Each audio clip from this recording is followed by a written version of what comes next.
হযরত Junaid Baghdadi রহমাতুল্লাহি আলাইহি বহুত বড় আল্লাহর একজন ওলি। এই জুনাইদ বাগদাদী রহমাতুল্লাহি আলাইহি, ভাইরা বন্ধুরা এবার শুনুন তাহলে, তিনি তো প্রথমেই আল্লাহর ওলি ছিলেন না, তিনি ছিলেন একজন বহুত বড় কুস্তিগীর। শুধু বাগদাদ নয়, আরব জুড়ে তার প্রশংসা ছিল, তার শক্তির প্রশংসা ছিল, তার বাহাদুরির প্রশংসা ছিল। বাদশাহ একদিন অনুষ্ঠান করলো, ঘোষণা করলো আজকে পাহলওয়ানদের প্রতিযোগিতা হবে। জুনাইদ বাগদাদীর সাথে কারা কারা লড়তে চাও একটু নাম লিস্ট করো, তালিকা করো।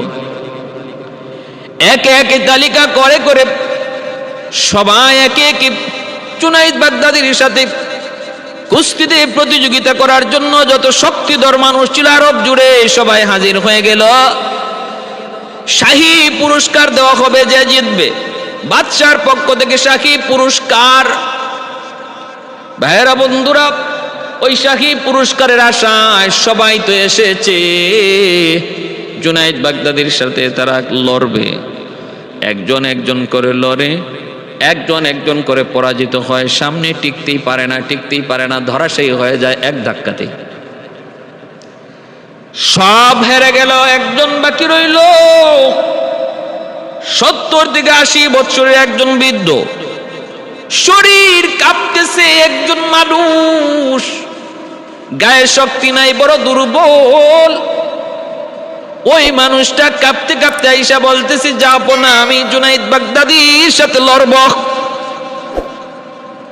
অট্ট হাসিতে মানুষ হাসলো, মজাক করলো, কয় কি কত পাহলওয়ান, কত যুবক জুনাইদ বাগদাদীর সাথে হেরে হেরে যার যার পথ দেখলো, পথ ধরলো, কিন্তু তুমি কেমনে গই সাহস করেছো?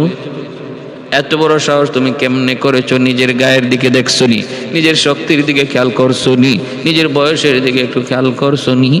আর যার সাথে তুমি লড়বা তারে তুমি একটু দেখছো নি? না দেখলে একটু ভালো করে দেখে নাও। বৃদ্ধ মানুষটা তখন বলতেছে, তোমরা তো আমাকে যে যাই বলো না গো, আমি কিন্তু জুনাইদ বাগদাদীর সাথে লড়ার জন্য এসেছি। আমি আমাকেও চিনি, জুনাইদ বাগদাদীকেও আমি চিনি। মানুষেরা কয়, বাদশাহ কয়, তাহলে তোমাকে তো আমার ফিরিয়ে দেওয়ার কোনো আইন নাই, কারণ আমার আইন হলো, আমার রুল হলো, যেই প্রতিযোগিতায় অংশ নিতে চাইবে তারই সুযোগ দিতে হবে। অতএব তোমাকে আমি সুযোগ দেব, কিন্তু একটু নিজে ভেবে দেখো, তোমার জীবনের যদি কোনো ক্ষতি হয় তাহলে আমরা কিন্তু দায়ী নই, আমরা দায়ী নই। নিজে তুমি সিগনেচার করে দাও। তুমি যদি আজকে প্রতিযোগিতায় তোমার জীবনের কোনো ক্ষয়ক্ষতি হয়ে যায়, আমরা দায়ী নই, এই ব্যাপারে তুমি নিজে স্বাক্ষর করে যাও। বৃদ্ধ মানুষটা কয়, কোনো অসুবিধা নাই, আমি নিজের হাতে স্বাক্ষর করে নিলাম।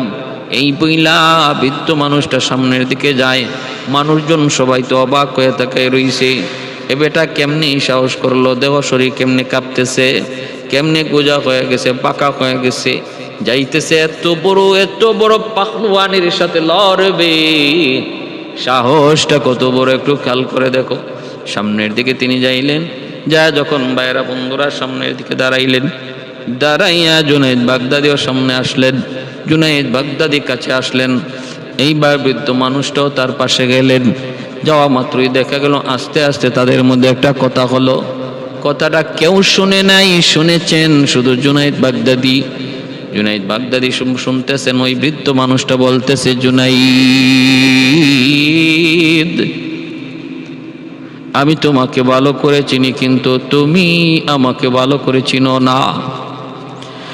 এ জুনাইদ, আমার সবচেয়ে বড় পরিচয় হলো আমি নবীর বংশের লোক, আমি নবীর বংশের সন্তান, আওলাদে রাসূল, সৈয়দ বংশের মানুষ। তোমার নবীর গায়ে যে রক্ত প্রবাহিত, ওই পবিত্র রক্ত আমার দেহ প্রবাহিত রে জুনাইদ। তাহলে একটু খেয়াল করে শোনো, আমি বৃদ্ধ মানুষ, দুর্বল, অসহায়, গায়ে কোনো শক্তি নাই, তোমার সাথে লড়বার মতো আমার কোনো শক্তি নাই, আমার এই সাহসও নাই, কিন্তু একটা সাহস নিয়েই শুধু এসেছি, কারণ আমি জানি তুমি তোমার নবীর প্রতি বড় দুর্বল, তোমার ওই নবীর পরিবারের আমি একজন সন্তান, এই পরিচয় যদি তুমি জানো তাহলে তুমি আমার প্রতি রহম করবা, দয়া করবা।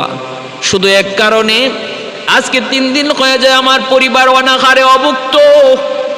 ছোট্ট ছোট্ট আমার 2টা বাচ্চা ক্ষুধার যন্ত্রণায় ছটফট করে রে জুনাইদ। আমি নিজেও আজকে অনাহার, 1 দিন নয় 3 দিন। চুলায় আগুন জ্বলে না, আমার বিবিটাও একদম কঙ্কালসার হয়ে গেছে। যদি আজকে এই প্রতিযোগিতায় আমি জিতে যাই, শাহী পুরস্কারটা যদি পাই, এর দ্বারা আমার অভাবটা দূর হবে, ঘরে খাওন আসবে, ঘরে আমার খানা আসবে, খানার জোগাড় হবে, মানুষের ঋণগুলা শোধ করা সম্ভব হবে। অজুনাইদ, তোমার নবীর পরিবারের একজন সন্তানের, তোমার নবীর পরিবারের একজন মানুষের মুখে হাসি ফোটানোর জন্য তুমি কি তোমার জীবনের সমস্ত অর্জন, সুনাম, সুখ্যাতি বিসর্জন দিতে পারবা? তোমার জীবনের যে অর্জন, তোমার জীবনের যে সুনাম, ওই সুনাম সুখ্যাতি অর্জন নবীর জন্য কি কুরবানি দিতে পারবা? আজকে তোমার সামনে বহুত বড় পরীক্ষার জুনাইদ। নবীর মহব্বত বেশি নাকি জীবনের মহব্বত বেশি? নবীর মহব্বত বেশি নাকি নিজের সম্মানের মহব্বত বেশি, ইজ্জত বেশি? আজকে তোমার জীবনের পরীক্ষা সামনে এসে দাঁড়াইলো, দেখা যাবে পরীক্ষায় তুমি পাস করো না ফেল করো। যদি তুমি আমাকে এতটুকু সুযোগ দাও তাহলে নবী পরিবারের কিছু মানুষের মুখে হাসি ফুটবে, আমার বাচ্চাগুলি ক্ষুধার যন্ত্রণা থেকে একটু বাঁচবে, ঘরে আজকে থেকে খানা জুটবে।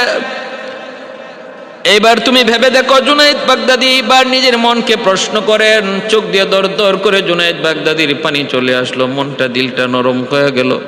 আর দিলে দিলে বলতেছে, রে জুনাইদ, এই দিনটার জন্যই তো তুমি বড় অপেক্ষায় ছিলা। জুনাইদ, এই দিনটার জন্যই তুমি জীবনে অনেক দিন অপেক্ষা করেছো, সেই দিন তোমার সামনে চলে এসেছে। আমার নবীর মহব্বত, শান, মান, মর্যাদার সামনে আমার শান, মান, মর্যাদার কোনো মূল্য নাই, তুচ্ছ। আমার নবীর সম্মান মর্যাদার সামনে পৃথিবীর কোনো সম্মান মর্যাদা এর কাছেও নাই। আমি আমার জীবনের সমস্ত অর্জন কোরবানি দিয়া দিব, বিনিময়ে নবীর পরিবারের কিছু মানুষের মুখে হাসি দেখতে যাই, হাসি। তিনি ইশারা দিয়া বললেন, ঠিক আছে, আপনি যা চান তাই হবে, যা চান তাই হবে। প্রতিযোগিতা শুরু হয়ে গেল। জুনাইদ বাগদাদি বাহ্যিকভাবে শুধু মানুষকে দেখানোর জন্য শক্তি দেখাইতেছেন, মূলত তিনি আসলে শক্তি দেখান না, মানুষকে বুঝ দেওয়ার জন্য বাহ্যিক উপরে উপরে শক্তি দেখাইতেছেন, কিন্তু মূলত শক্তি না। বন্ধুরা, যেন তারা বুঝতে না পারে যে এটা একটা পাতানো খেলা, যেন বুঝতে না পারে জুনাইদ বাগদাদি তিনি কোনো চেষ্টাই করেন নাই। ভাই, ওনার সব চেষ্টা কৌশল উনি শেষ করার পর বৃদ্ধ মানুষটা যখন, নবী পরিবারের লোকটা যখন আস্তে করে তার একটা ঘুষি মারলো গায়ের শক্তি দিয়া, জুনাইদ বাগদাদি দপাস করে 3 হাত দূরে মাটিতে যায়া পড়া গেলেন। মানুষজন দৌড়ে আসলো, এসে কয়, জুনাইদ কি করলা, এটা কি হলো, কিছুই তো বুঝলাম না।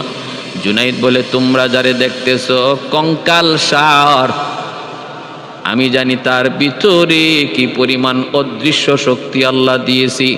আমি আজকে নিজের পরাজয় নিজে মেনে নিলাম। ইনি হলেন আজকে আরবের সবচেয়ে বড় বাহাদুর। সুবহানাল্লাহ। শাফি'উ রুজ জাযা ওয়া খতিবে আম্বিয়া,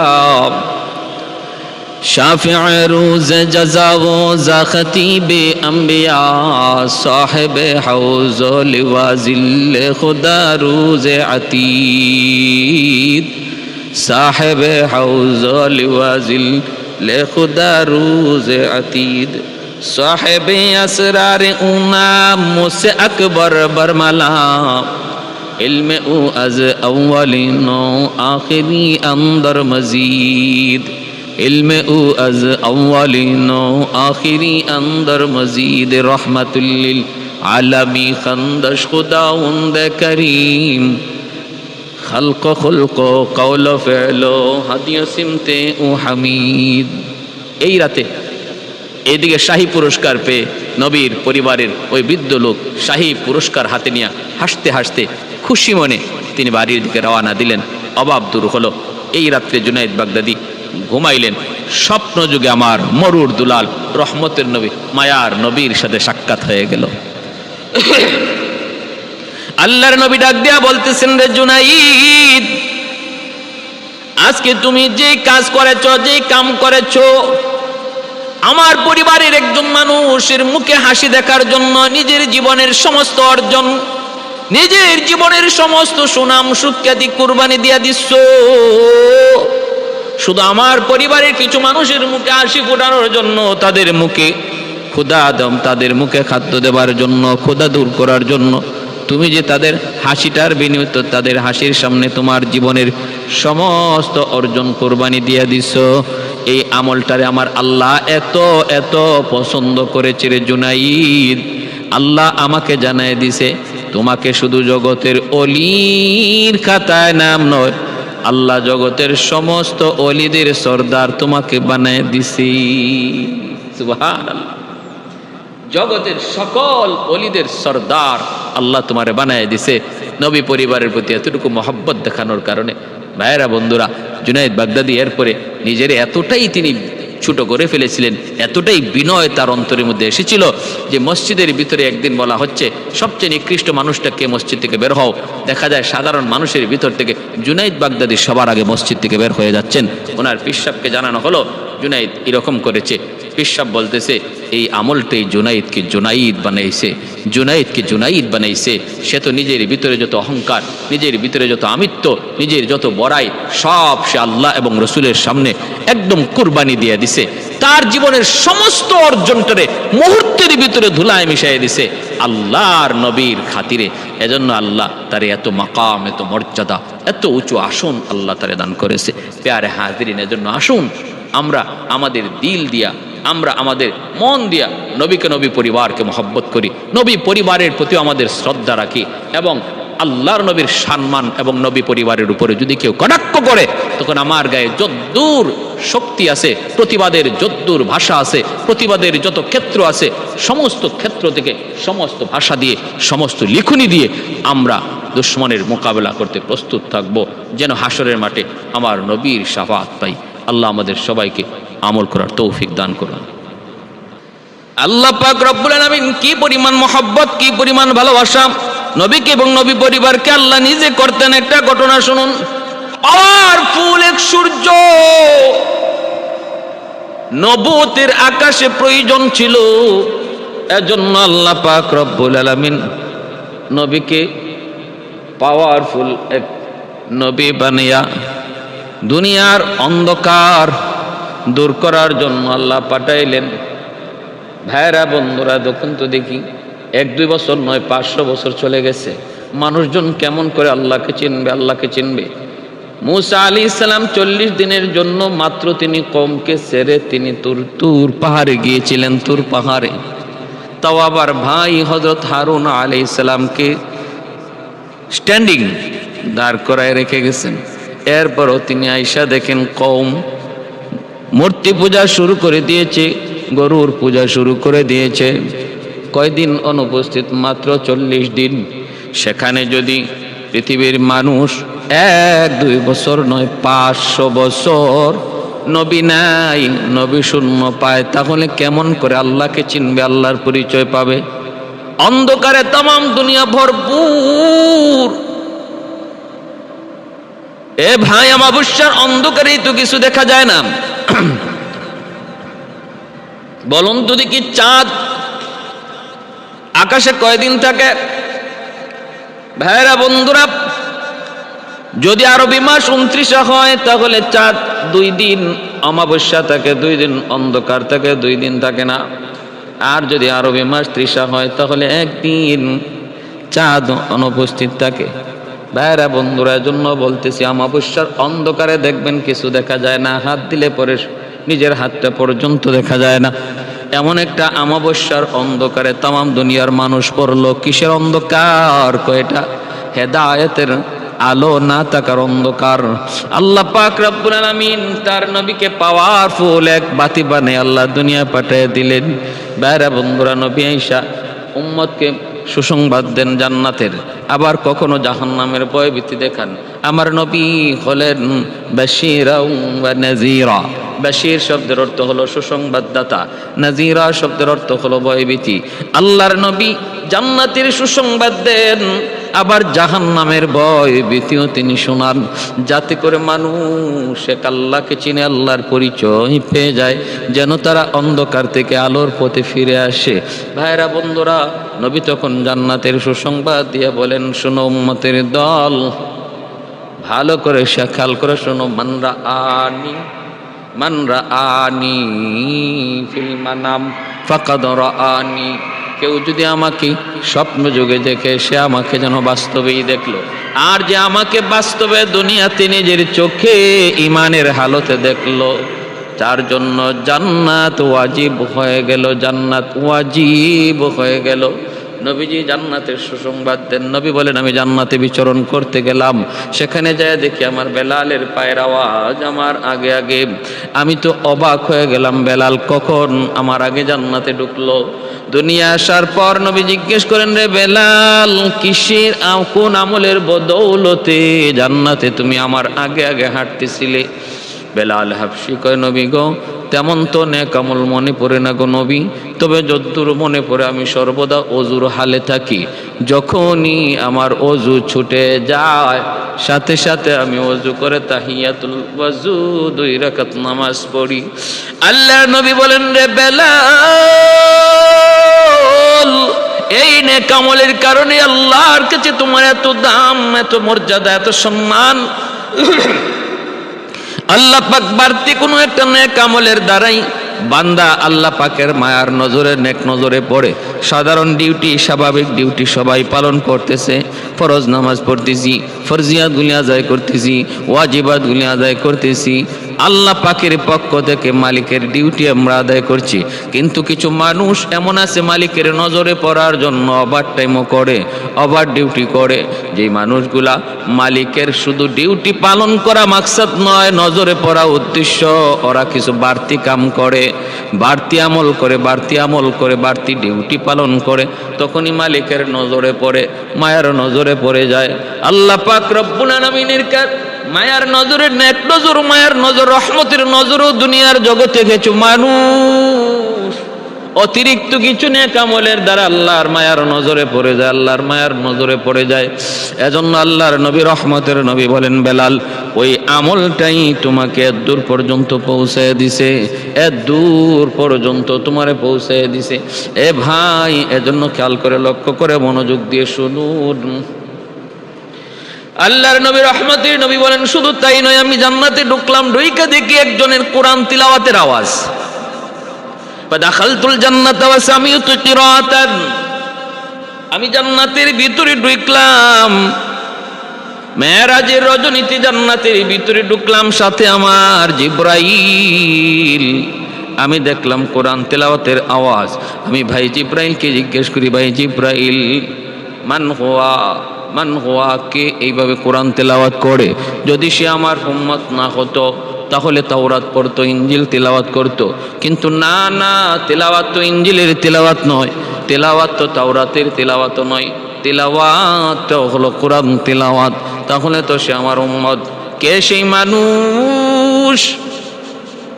কে সেই মানুষ জান্নাতে কোরআন তেলাওয়াত করে? জিবরাইল আমিন বলেন, নবী গো, ক্বালা হুয়া হারিসা ইবনে নুমান। হারিসা ইবনে নুমান, আপনার সাহাবী হারিসা মদিনায় যে আছে, কিন্তু কোরআন তেলাওয়াত জান্নাতে বাজতেছে। আল্লাহর নবী বলেন, ও হারিসা, কি নেক আমল তুমি করেছো? জান্নাতে আমি তোমার কোরআন তেলাওয়াতের আওয়াজ শুনেছি। হযরতে হারিসা রাদিয়াল্লাহু তাআলা আনহু বলেন, নবী গো,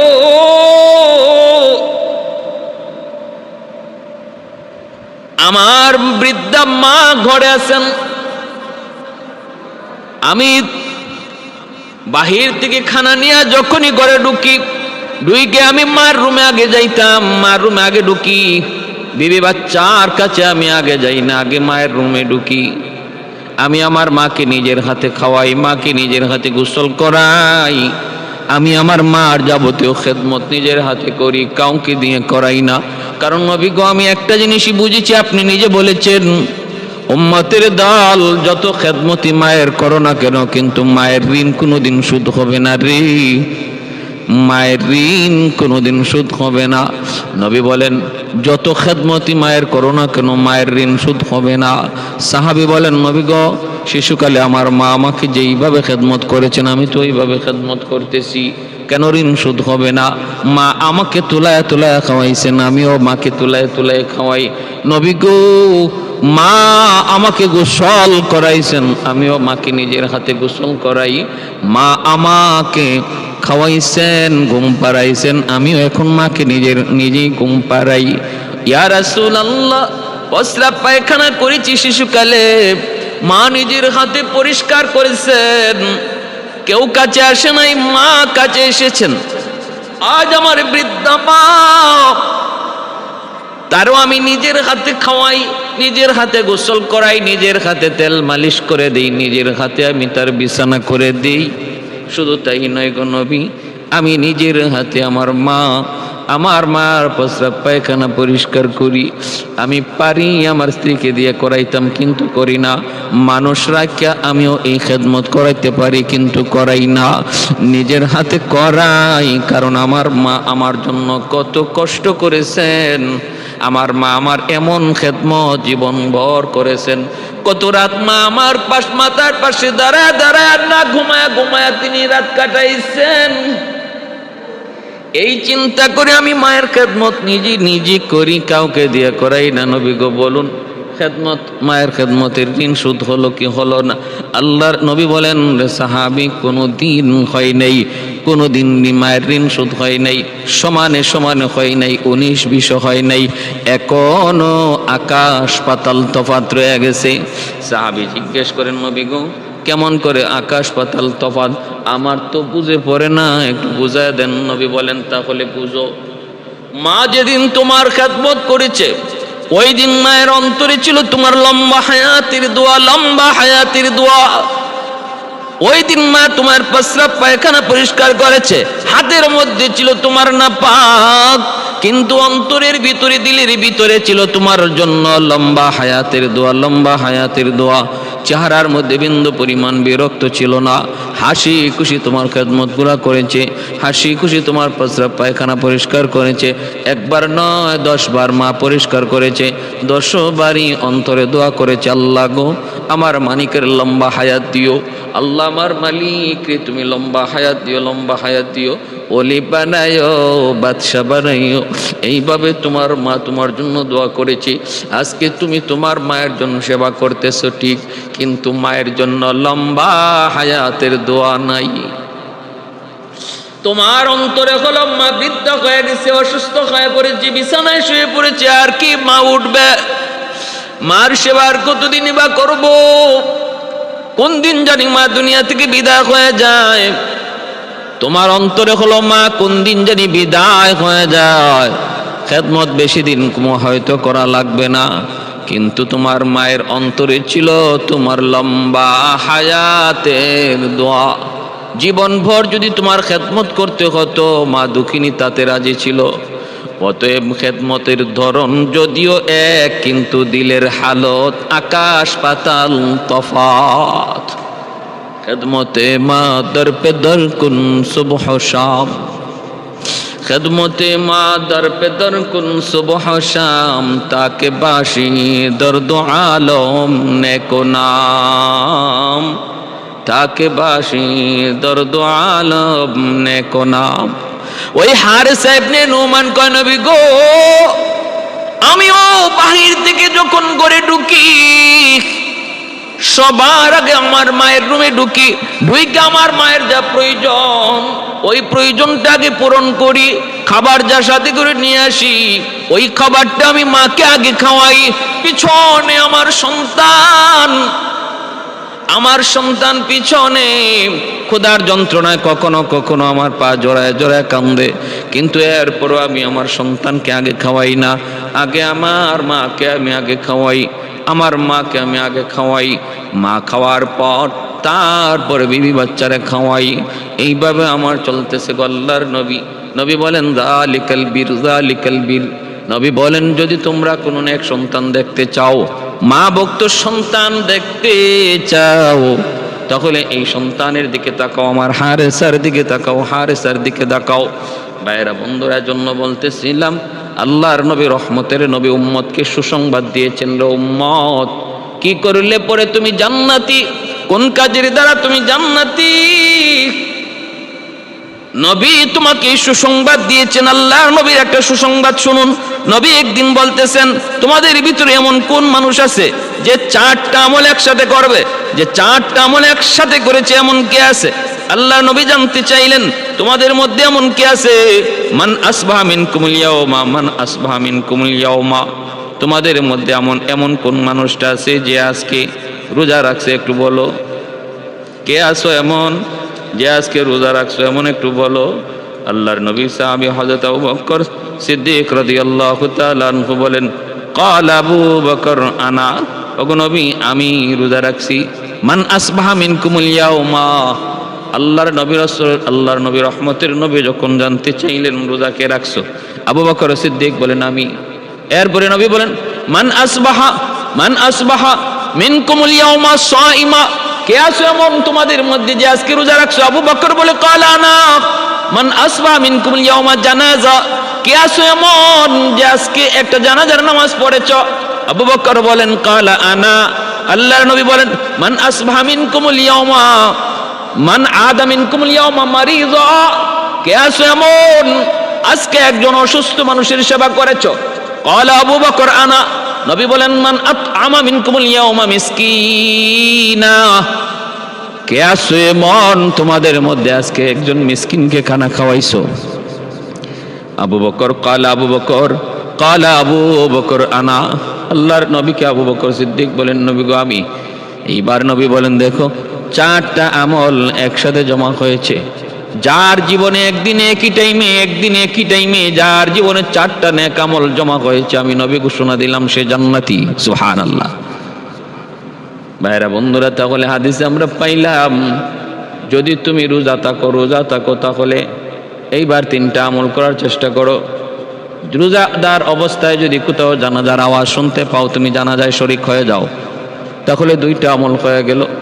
এইবার আরেকটা হলো যদি অসুস্থ মানুষের খবর পাও তাহলে তার সেবা করো, 3টা তোমার পাওয়া হয়ে গেল। এই কি দিনের ভিতরে যদি তুমি 3টা পায়া থাকো, এইবার আরেকটা আমল সহজ, তুমি একজন মিসকিনকে, অভাবী মানুষকে খানা খাওয়াও। 4টা আমল যার জীবনে জমা হয়ে যায়, আল্লাহর নবী বলেন আমি নবী বললাম তার জন্য জান্নাত ওয়াজিব হয়ে যায়। আরেক হাদিসের মধ্যে নবী বলছেন, শুধু জান্নাতের বিবরণ শুনাইতেছি, নবী বলেন আরেকটা হাদিসের একটা অতিরিক্ত আছে, যদি তার জীবনে একটা জুম্মাও, রোজা, জানাজা, জুমা, অসুস্থ মানুষকে সেবা বা দেখতে যাওয়া, 5 নাম্বার হলো একজন মিসকিনকে খানা খাওয়ানো। এই 5টা আমল যার একসাথে জমা হয়ে যাবে, আল্লাহর নবী বলেন তার জন্য জান্নাত ওয়াজিব হয়ে যাবে। প্যারে হাজিরিন, এবার